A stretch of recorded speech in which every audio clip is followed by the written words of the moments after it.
Hey, sis. Welcome to Now Woman Rising, the podcast for purpose-driven, faith-filled, family-shifting, legacy-making women who is done playing small. I'm Alicia Hurt, servant leader, wife, mama, and your holistic wellness home girl. Here to walk with you as you rise, heal, break cycles, and shine unapologetically in your God-given purpose. Whether you're trailblazing in your business, praying over your babies, or just trying to drink your water and mind your business, we see you, sis. Here's the truth. You are not alone. This space is sacred and safe. So grab your tea, light your candle, and let's get into this soul talk. Let's rise, let's glow, let's go.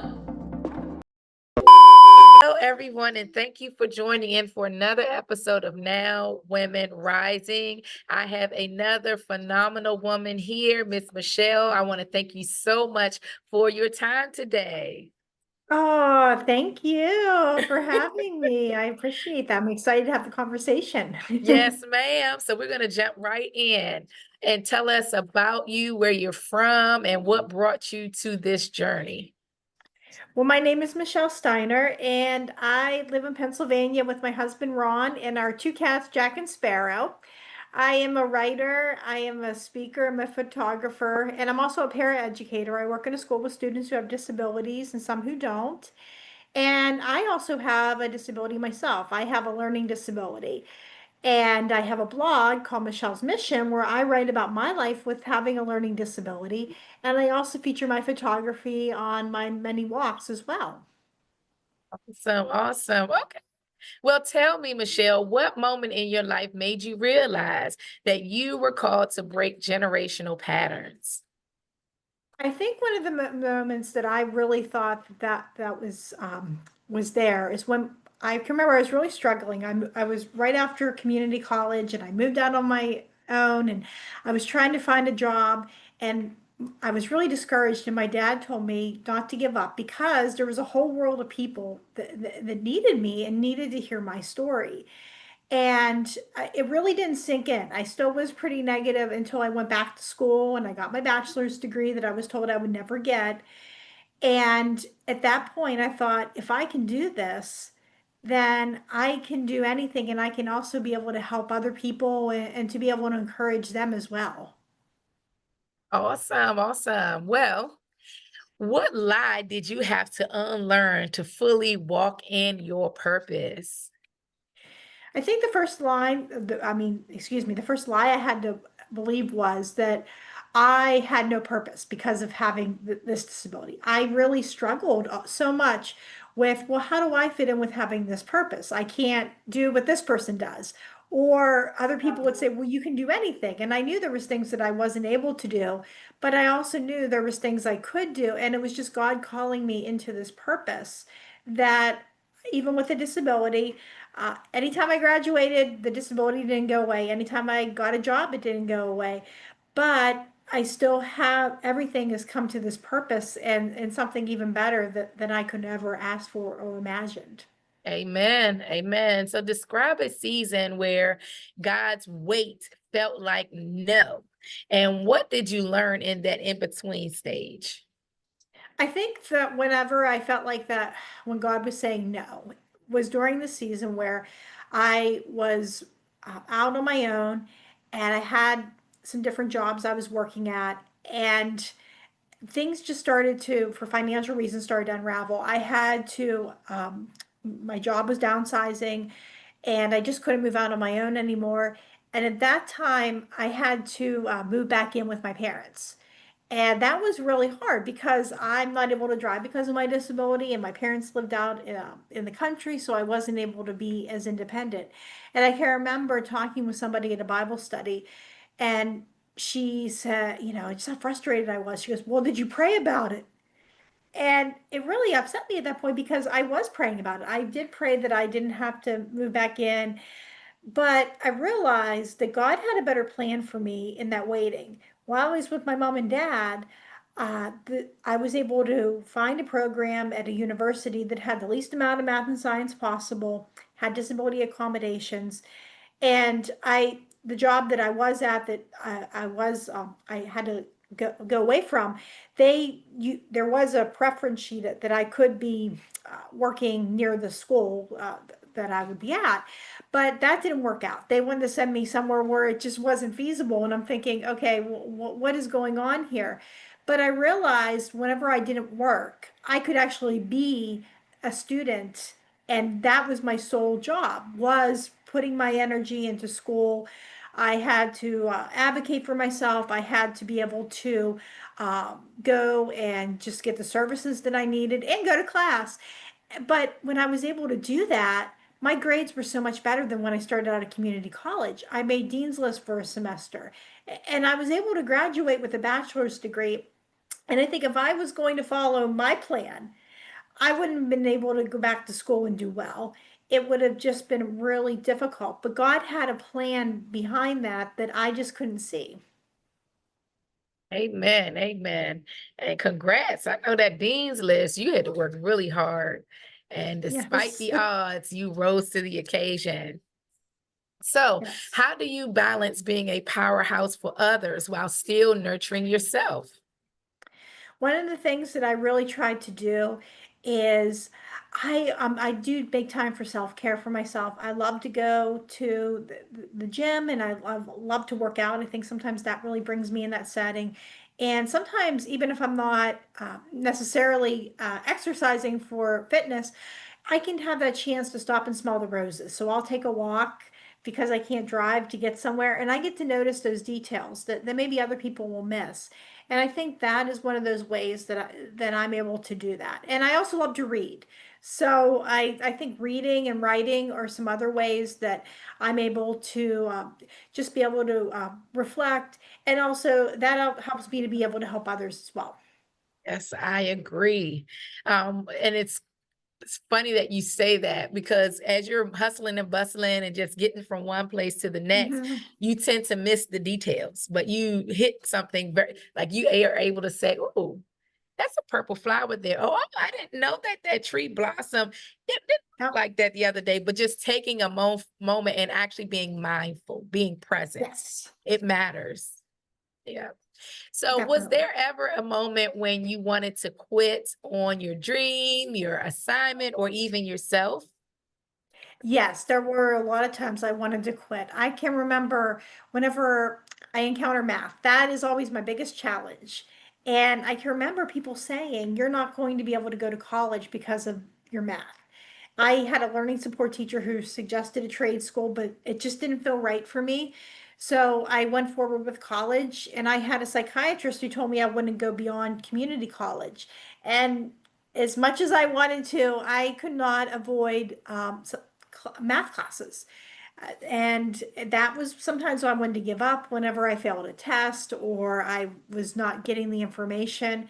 But what I did was I just kept on going, even though it was hard, even though when I signed up for the class, I didn't know if I was going to be able to pass it or if I was going to have an understanding professor that was going to work with me. But I just kept on going, and I'm so glad that I was able to do that. I'm saying amen. You can't hear me because I'm on mute.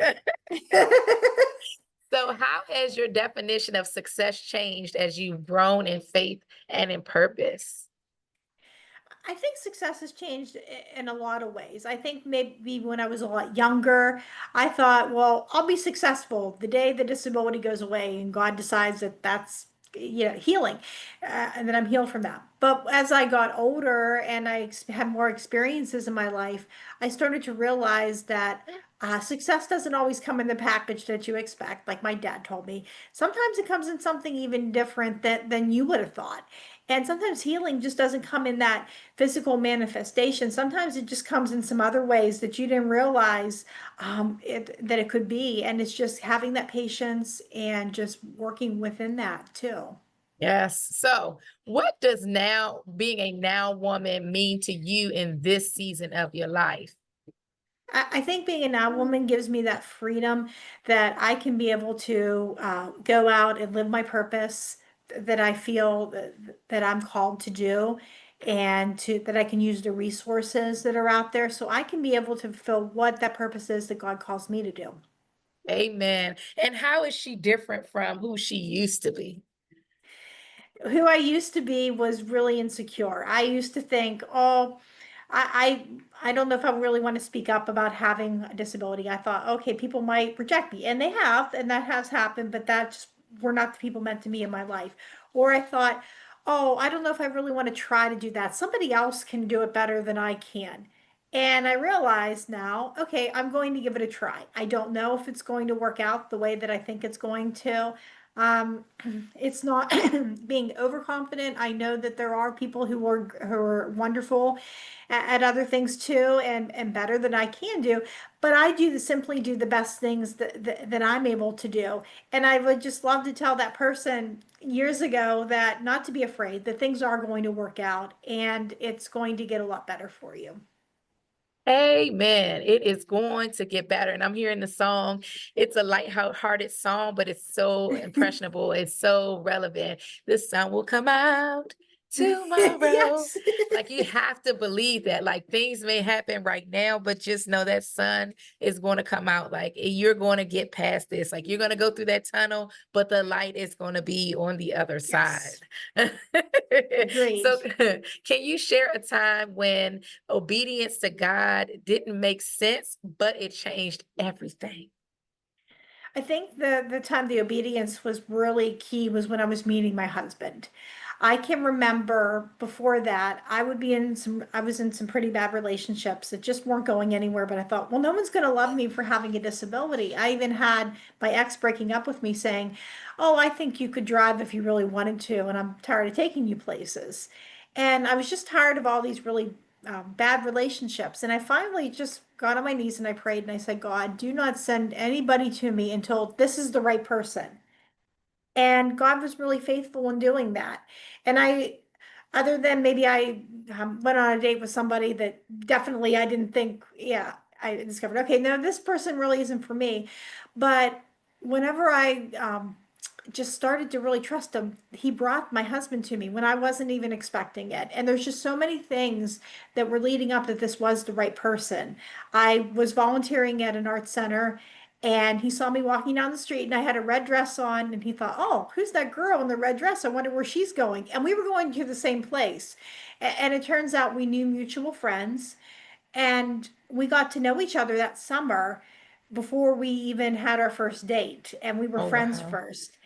And there were so many, like I said, there were so many things that were pointing to that. A couple years before I even prayed that prayer, I had a friend that asked me, "Are you seeing anyone right now?" And I said, "No, I'm not." He goes, "I think you're going to meet someone at a place like this." And it was at Oh, the wow. art center. And I had another friend that called me up and said, "I had a dream about you. You had a vintage wedding dress on and you got married. I don't know who the guy is, and you're standing in front of the courthouse." Now, the vintage dress I could see because that's definitely my style, but I was wondering, well, who is this guy and why would I be standing in front of the courthouse? And we had a reception at the art center where we met at, and we were walking. The photographer took us on a little walk to take pictures. And I didn't realize it, but in the background, when we got the pictures back, was the courthouse. And God just really had me obey and put that out there that I could be happy single. God would be enough for that. I mean, I would always have that longing, but I knew that I could handle it. But I wanted to be with somebody who God wanted me to be with. And it was that obedience to just surrender that and let God stand out of the way and let God come in and do the rest. Amen. I know that's right. God sends messages. And you probably were like, what? What are you talking about? Like me? Yeah, Well, exactly. thank God. So, what legacy are you intentionally building for your family and future generations? The things that I'm trying to do with my blog is to be able to encourage and empower and educate people on learning disabilities and also people that don't have disabilities that can hear my story and to be encouraged. I really want to do that with my blog, and I also try to do that with the students that I work with at a school. I think that is so key too, because so many of my students, um, I can understand what a lot of them are going through. They'll tell me they hate having their disability. They wish they didn't have an individual education plan. And I get to go and I get to talk to them and tell them, it's okay to have a disability. It's okay to that plan that you have is okay to be able to help you. And I show them ways to advocate as well in the room. And I think sometimes I can understand maybe a little more than some of the people that I work with. Uh, what exactly is going on? I can remember this year I had a couple students that were struggling really in the classroom. So I could be able to go up to them and I could say, all right, if you're not understanding this, see me, as long as it's not help with math, because all my students know that I cannot help them with that. But I think it's that understanding and that compassion that I'm trying to build, whether it's writing an article, whether it's working with a struggling student. I just want to help others. Amen. So if you could sit down with your younger self, what would you tell her about the woman that she's becoming? I would tell her that the woman she's going becoming it's going to be wonderful. She's going to have friends. She's going to meet a wonderful guy, and not to worry about that. I would tell her she's going to be able to go to college, despite what she might think now, and she's going to be able to pursue her dreams of becoming a writer, and she's going to have some other dreams to come true that she never even thought about. Amen. So please tell someone that's listening that's like, I don't know, give them some words of consolation, just to help them kind of get over that hump of, no, you can actually do this.